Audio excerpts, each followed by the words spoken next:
IMF के executive board की meeting 29 अप्रैल को होगी। बोर्ड पाकिस्तान के लिए $1.1 बिलियन कर्जे की मंजूरी देगा। आलमी मालियाती इदारे ने जून 2023 में पाकिस्तान के लिए $3 बिलियन कर्जा मंजूर किया था। पाकिस्तान IMF के साथ 24वें कर्ज के मंसूबे में दाखिल होगा। गर्दिशी कर्जे की रकम $6 बिलियन से $8 बिलियन के दरमियान है। पाकिस्तान को टैक्स नेट को वसी करने, तवानाई शोबे के नुकसानात कम करने और सब्सिडी में कमी की 3 बड़ी शराइत को पूरा करना होगा।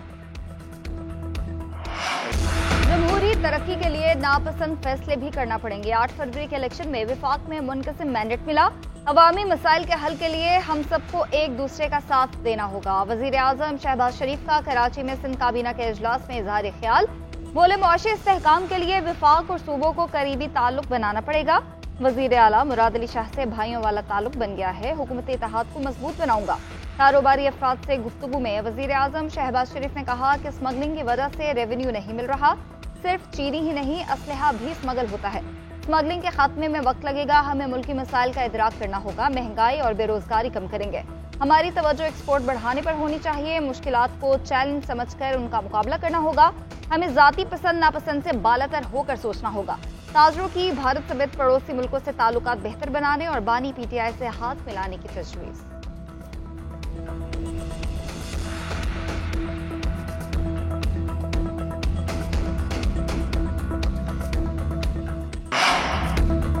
वजीर आला सिंध का वजीर आजम से फंड्स न मिलने, नई तरक्याती स्कीमों में हिस्सा न मिलने का शिकवा।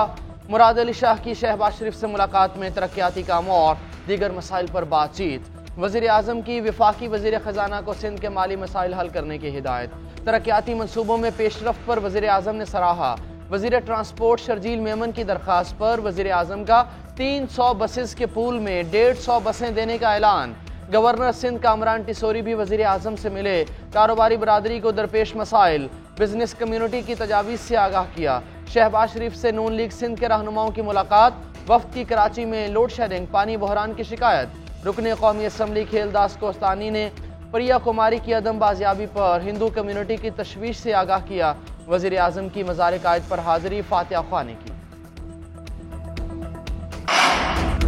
क्या एजेंसीज में कोई जवाबदेह है? खुद एहतसाबी कहां पर है जो नजर आए? वर्किंग में गलती हो सकती है, लेकिन इसका मतलब ये नहीं कि वो जवाबदेह नहीं। इस्लामाबाद हाई कोर्ट में लापता बलोच अफराद के केस में जस्टिस मोहसिन अख्तर कियानी के रिमार्क्स। कहा, कोई दहशतगर्द है तो मुकदमा दर्ज करें, मावराए अदालत कार्रवाई ना करें। पुलिस वाला मावराए कानून कार्रवाई करे तो मुअत्तल कर देते हैं। एजेंसीज का किरदार किसी कानून के तहत होगा जिस तरह FIA और दीगर इदारों का है। हर इदारे ने अपने इख्तियार के अंदर रहकर काम करना है। अदालत ने भी अपने इख्तियार के अंदर रहकर काम करना है। गुमशुदगी कमीशन के खिलाफ उनकी राय इसलिए है कि कमीशन उन्हीं लोगों के साथ काम करता रहा है जिन पर इल्जाम है। मुद्दई की वकील कहती है कि निगरान वजीर आजम ने जिस दिन बयान दिया उसी दिन एक बंदा उठा लिया गया। इससे पता चलता है कि वजीर आजम के अदालत में बयान की भी कोई हैसियत नहीं है। अटॉर्नी जनरल ने बाजियाब और लापता अफराद से मुतालिक रिपोर्ट पेश कर दी। लापता अफराद केस की मजीद समाअत 21 मई को।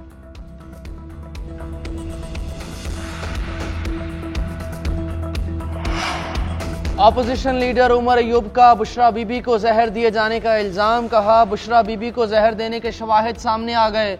खुफिया तरीके से बुशरा बीबी की सेहत का मुआयना किया जा रहा है, हमें पता नहीं चल रहा।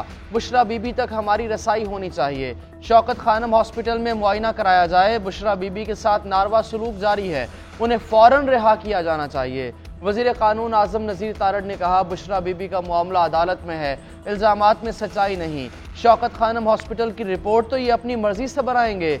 सुन्नी इत्तेहाद के अरकान का वजीर कानून के बयान पर एहतजाज। बुशरा बीबी को रिहा करो के नारे।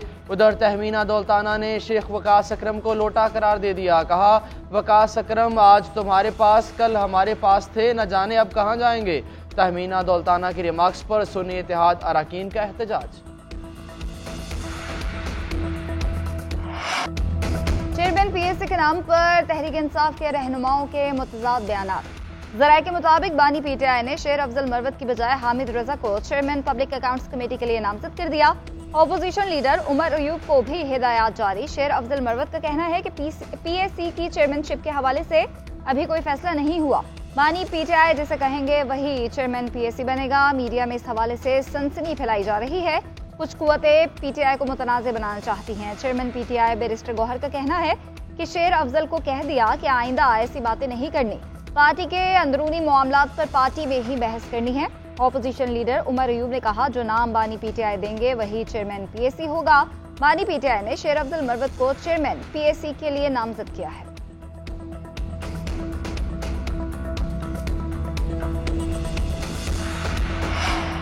तहरीक इंसाफ के इंट्रा पार्टी इलेक्शन पर एक मरतबा फिर मुअत्तली की तलवार लटकने लगी। इलेक्शन कमीशन ने नए इंट्रा पार्टी इंतखाबात पर भी एतराज़ात आयद कर दिए। 30 अप्रैल के लिए नोटिस जारी कर दिया। ज़राए इलेक्शन कमीशन के मुताबिक पॉलिटिकल फाइनेंस विंग ने पीटीआई को 30 अप्रैल को पेश होने की हिदायत कर दी। पीटीआई ने 4 मार्च को इलेक्शन कमीशन में इंट्रा पार्टी इलेक्शंस की तफसीलात जमा कराई थी।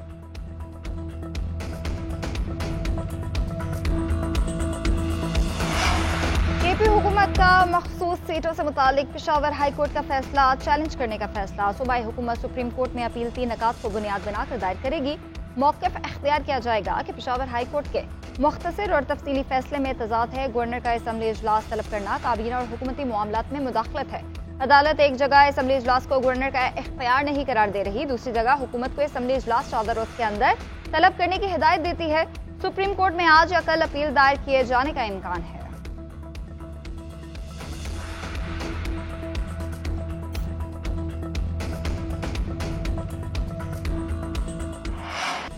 फौजी अदालतों में सिविलियंस का ट्रायल कलअदम करार देने के खिलाफ अपील ने अदालत ने लार्जर बेंच की तश्कील के लिए मामला जजेस कमेटी को भेज दिया।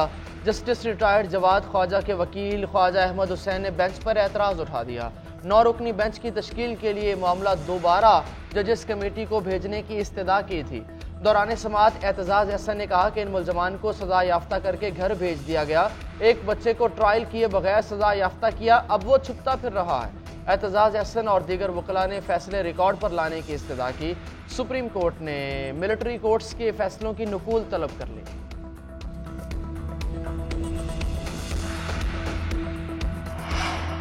वज़ीर आला पंजाब मरीम नवाज की ज़ेर सदारत इजलास अपनी छत अपना घर प्रोजेक्ट की मंजूरी। कम आमदन वाले बेघर लोगों की हाउसिंग स्कीम के लिए लाहौर समेत 5 शहरों में जमीन की निशानदही कर ली गई।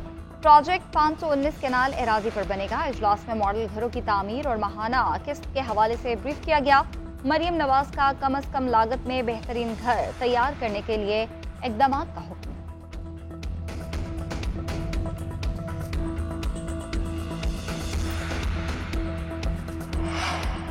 मुश्तरका सरहद अमन और दोस्ती की सरहद होनी चाहिए। ख़तरात से निपटने के लिए सिक्योरिटी हुकाम के दरमियान ताउन का अयादा। दहशतगर्दी का मुकाबला करने के लिए बाहमी ताउन पर मबनी नुक्ता नज़र अपनाना होगा। दोनों ममालिक का तिजारती और इक़्तिसादी ताउन को मज़ीद वुसअत देने का फैसला। ईरानी सदर के दौरे पाकिस्तान का मुश्तरका एलामिया जारी कर दिया गया। बिजली की तिजारत, तरसील और IP गैस पाइपलाइन प्रोजेक्ट में शामिल 5 साल में बाहमी तिजारत को $10 अरब तक बढ़ाया जाएगा।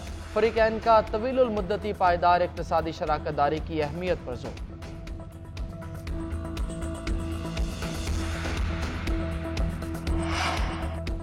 अमरीका ने एक मरतबा फिर पाकिस्तान पर पाबंदियां आयद करने का इशारा दे दिया। अमरीकी वजारत खारजा के नायब तर्जुमान वेदांत पटेल ने प्रेस ब्रीफिंग के दौरान कहा कि ईरान से मुआहदे करने वाले ममालिक को मुमकिन पाबंदियों का सामना करना पड़ सकता है।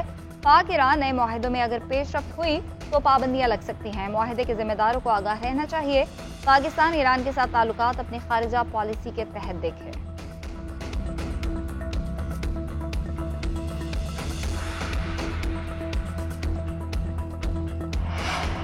वज़ीर दिफा ख्वाजा आसिफ अफ़गान तालिबान की कामयाबी से मुतल्लिक़ अपने बयान पर कायम कहते हैं कि अफ़गान तालिबान ने जदीद असलहे के बगैर साम्राज्यी क़ुव्वत को शिकस्त दी, जिसकी तारीफ बनती थी।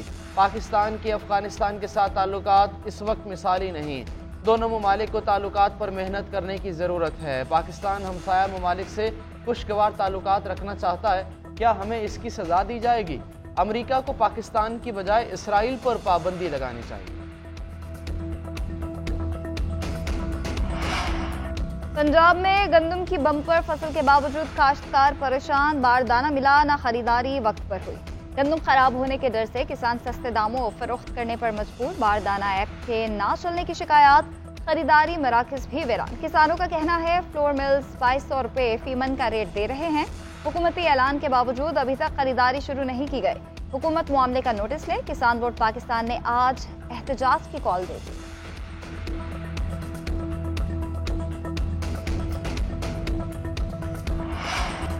कराची के मुख्तलिफ इलाकों में जल्जले के झटके, शिद्दत 3.2 रिकॉर्ड। जल्जले की गहराई 12 किलोमीटर, मरकज मलीर था। काठौर, गुडाप, मलीर, लांडी, कायदाबाद सुपर हाईवे से अतराफ में झटके महसूस किए हैं।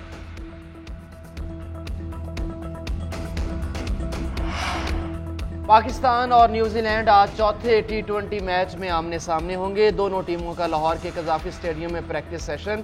मोहम्मद रिजवान और इरफान खान को न्यूजीलैंड के खिलाफ आखिरी 2 मैचेस में आराम देने का फैसला। पीसीबी मेडिकल पैनल का दोनों खिलाड़ियों की रेडियोलॉजी रिपोर्ट मिल गई। कप्तान बाबर आजम कहते हैं न्यूजीलैंड के खिलाफ सीरीज जीतने के लिए पुरज़्म है। मोहम्मद रिजवान की इंजरी सीरियस नहीं, उम्मीद है दौरा आयरलैंड से पहले फिट हो जाएंगे। उधर चेयरमैन पीसीबी मोहसिन नकवी की कजाफी स्टेडियम में कौमी क्रिकेटर्स से मुलाकात।